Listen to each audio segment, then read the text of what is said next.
Mas os jornais aqui, quando eu comecei a criticar aquele pacto que fizeram em 2005 e tudo, então eles usam a técnica do silenciamento. E, com isso, muitas informações relevantes, mas a gente tem muita coisa que vai virar livro agora. E uma das mais expressivas, que ganha atualidade agora, é essa questão da Marielle e os Bolsonaro. Por que ganha atualidade? A revista Veja, dessa semana, publica parte do inquérito aí do Ministério Público sobre a morte do Adriano da Nóbrega, do escritório do crime, mostrando que foi certamente aí uma queima de arquivo mesmo. Queima de arquivo com a cumplicidade da Polícia Militar da Bahia. E um outro ponto foi o Zinho, que é considerado aí o inimigo público número 1 do Rio de Janeiro também, que foi pego. Daí nós juntamos, olha só, para vocês terem uma ideia do que esse caso Marielle, que vai ser, já estão em reta final de apuração, deixa eu te passar o que nós levantamos em todo esse período para vocês verem a relevância disso. Isso aqui, olha, essa repórter é Thaís Bilenque. Ela, no dia 14 de março, que é o dia da morte da Marielle, o Bolsonaro estava em Brasília e ela solta a nota que ele teve uma intoxicação alimentar, passou mal nos últimos 2 dias, precisou reduzir o ritmo da agenda e até voltou mais cedo para o Rio de Janeiro, disse a sua assessoria. Isso no dia em que a Marielle foi morta. Nós levantamos, na época, que naquele mesmo dia, dia 14, ele teve um almoço na casa aí do Carlos Manato, que assinou a filiação do PSL, que era o partido do Bolsonaro, no mesmo dia. E, normal, não se fala em intoxicação em nada aí. E também as postagens do Bolsonaro naquele dia, aqui na rede social, sumiram todas. Ou seja, ele tinha marcado já de vir para o Rio de Janeiro, no dia da morte da Marielle, e por alguma razão ele recuou, já tinha dado um álibi, dizer que estava com problemas aí de intoxicação e aparecer bem no almoço aí, e daí resolveu adiar por um dia. E quando nós vemos as matérias na época aí, um leitor falou, olha, ontem eu viajei no avião com ele, ou seja, só no dia seguinte ele foi para o Rio de Janeiro. Tá?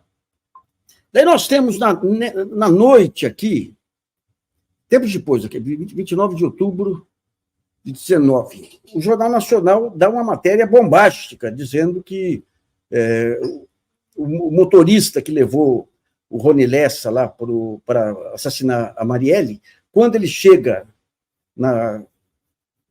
no condomínio do Bolsonaro, que era Vivendas da Barra, uma coisa assim, ele pede para ir para a casa do Bolsonaro. Então, o Jornal Nacional dá essa reportagem bombástica. Porque o sujeito entrou para pegar o Rony Lessa, que era vizinho do Bolsonaro. E, segundo o porteiro, ele pediu para ligar para a casa do Bolsonaro.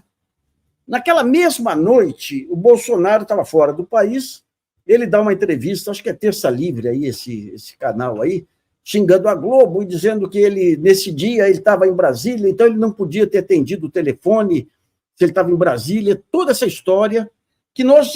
E daí o que acontece? O Carlos Bolsonaro, ele pega de manhã, ele pega o sistema lá da portaria e mostra que naquele horário, tentando mostrar que naquele horário ele não foi feita nenhuma chamada para a casa do Bolsonaro.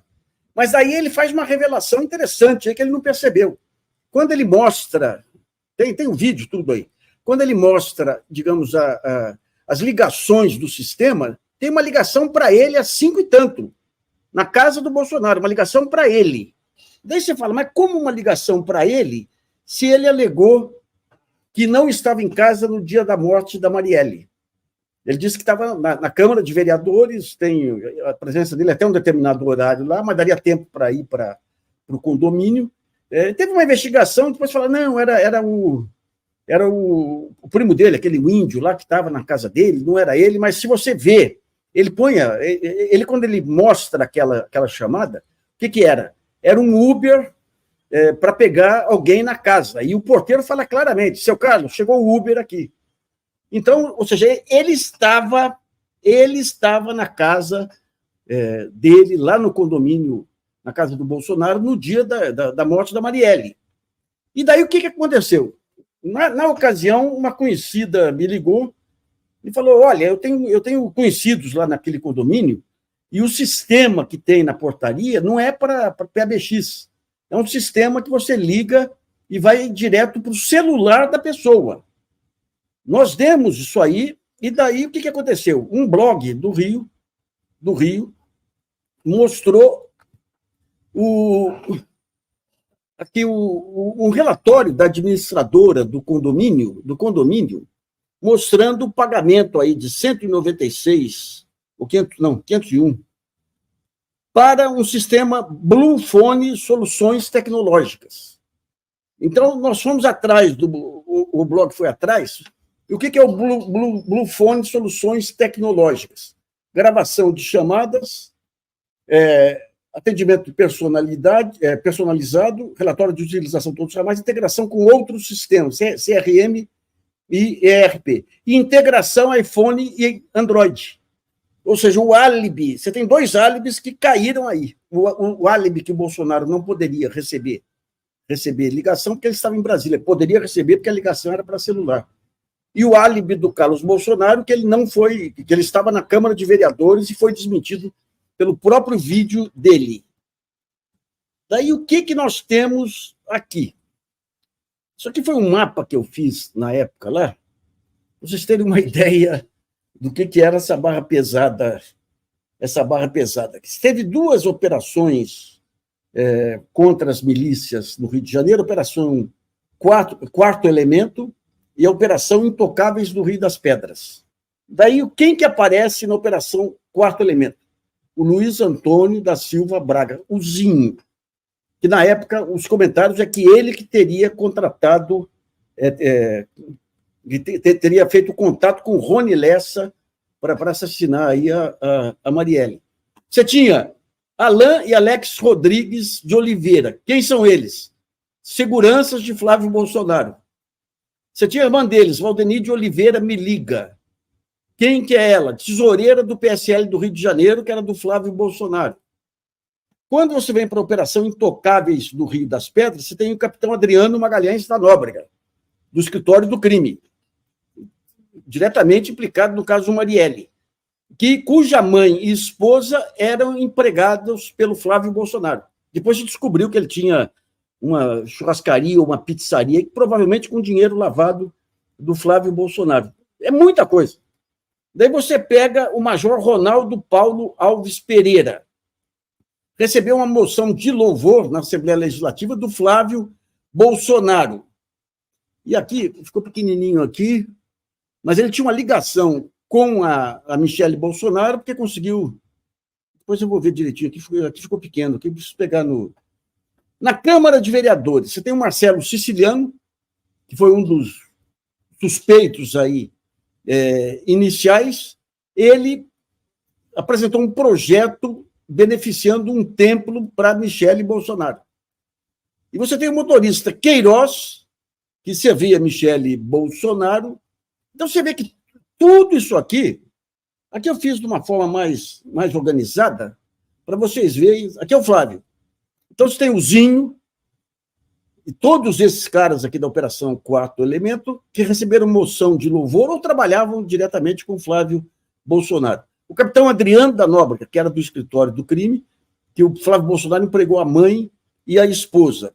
O motorista Queiroz, que administrava a caixa aí do dinheiro que o Flávio Bolsonaro pegava do pessoal dele e transferia dinheiro para Michelle Bolsonaro. Daí o que acontece? O que acontece?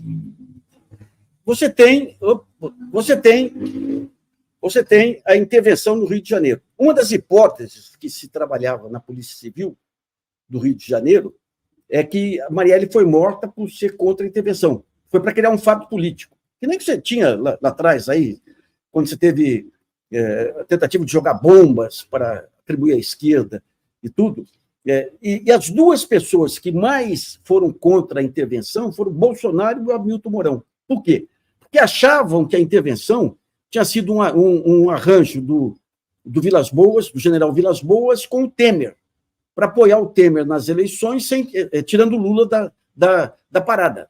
Então, você tem declarações raivosas do Bolsonaro, e daí, quando pegam aí o Rony Lessa e veem o Google dele, a pesquisa do Google era de críticos da intervenção.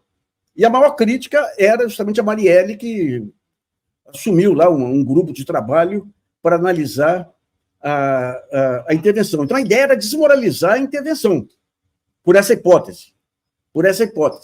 Isso aí foi 5 dias depois, ou 6 depois, do general Braga Neto assumir a Secretaria de Segurança do Rio de Janeiro. Daí, o que acontece? O general Braga Neto, isso aí já em 11 de janeiro, não, que foi publicado em 11 de janeiro, mas era antes aí.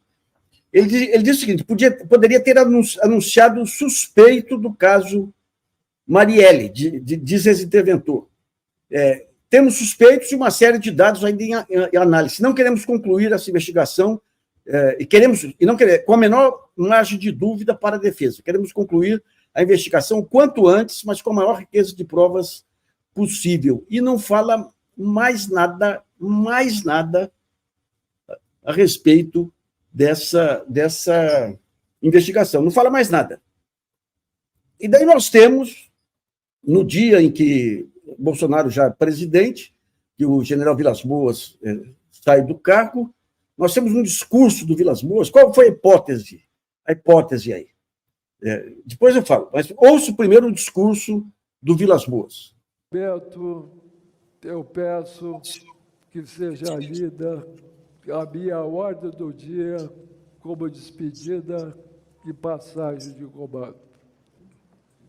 Excelentíssimo senhor presidente Bolsonaro e senhora Michele, festejamos suas presenças, assim como a nação brasileira festeja os sentimentos coletivos que se desencadearam a partir de sua eleição e assunção do cargo.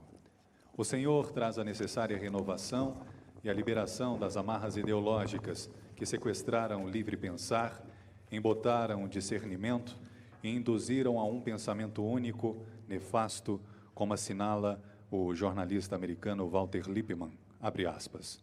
Quando todos pensam da mesma maneira, é porque ninguém está pensando, fecha aspas. 2018 foi um ano rico em acontecimentos desafiadores para as instituições e até mesmo para a identidade nacional.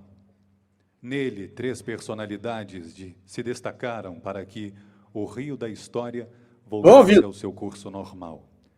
O Brasil muito lhes deve.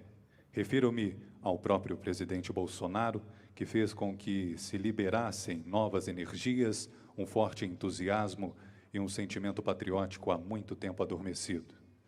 Ao ministro Sérgio Moro, protagonista da cruzada contra a corrupção, ora em curso, e ao general Braga Neto, pela forma exitosa com que conduziu a intervenção federal no Rio de Janeiro.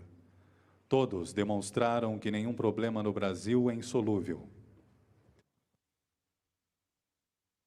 Nessa conversa aí, você tem uma frase famosa do Vilas Boas, que um dia a história saberá o que nós fizemos, uma coisa assim. Então, qual que é a hipótese? A hipótese é que você tinha... o Bolsonaro já estava numa situação boa na pesquisa, você tem um pacto com o Braga Neto. Por quê? Porque o Braga Neto as investigações são interrompidas, daí você tem uma reunião. Essa reunião, e o Braga Neto, quando o Bolsonaro define o ministério, ele fica com o ministério mais forte, que é o ministério, que era a Casa Civil. Enquanto isso, as investigações da Marielle vão por água abaixo. No mesmo dia em que o Carlos deu aquela declaração e tudo, 3 promotoras aí do Ministério Público Estadual, ou 2, deram uma coletiva dizendo que tinham feito uma auditoria no sistema de gravação, que não teve manipulação nenhuma. E nós publicamos, era impossível, em um dia, meio-dia, você fazer qualquer forma de perícia no sistema. Então, tudo foi varrido para baixo do tapete, tudo foi varrido para baixo do tapete, e agora com a morte, com a não solução do caso Adriano da Nóbrega e casozinho, você tem um conjunto de elementos, mas muito sérios, para analisar e para poder saber aí, afinal, quem matou Marielle. Pode ser que o Bolsonaro não tenha ligação direta, mas a quantidade de indícios, e nós levantamos isso em cima das informações que circulavam. Daí quando você pega o que faz o Sérgio Moro, que é o terceiro aí do tripé salvacionista aí, põe a Polícia Federal para intimidar o porteiro. E o porteiro nunca mais foi ouvido. Nós não temos condições aqui, não temos repórter para mandar lá. Mas a Globo? A Globo se intimidou com o blefe do Bolsonaro e não voltou mais ao tema. E daí nós temos esse caso Marielle escondido desde então, esperando que seja resolvido agora proximamente aí. É uma coisa da maior gravidade, mas todos esses elementos foram levantados aí pelo GGN, estão disponíveis, vão entrar nesse livro também,